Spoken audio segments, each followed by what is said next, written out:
Hello, Grade 9 Religion. This is the intro video for your Unit 17 guide. Your Unit 17 guide is basically a study sheet for is preparing a study sheet for your final exam.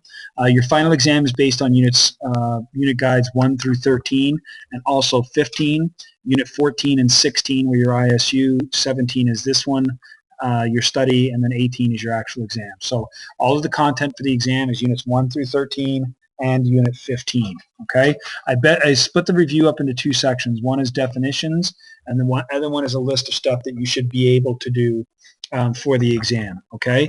Most of the answers for this review sheet you can find in the fill in the blanks and the short answer sections of your unit guides. So all of the components where it asked you questions and you gave short answers, or any of the fill in the blank stuff from some of the other guides, that's where you will find the majority of the answers for this test, or this exam.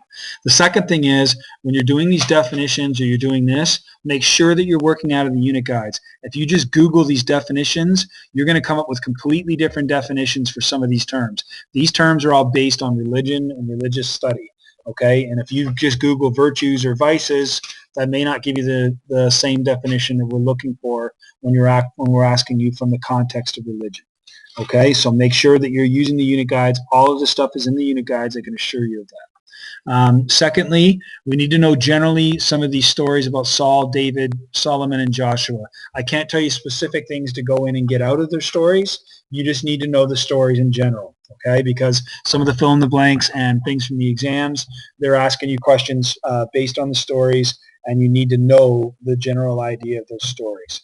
You need to know the story of Moses in detail. You need to know that. And there's that great guide at the end of the Unit 10 and 11 where it gives you point form notes on Moses' life. So be able to do these things, know these definitions from a religious context, and you should be fine for the exam. Okay, let me know if you have any questions.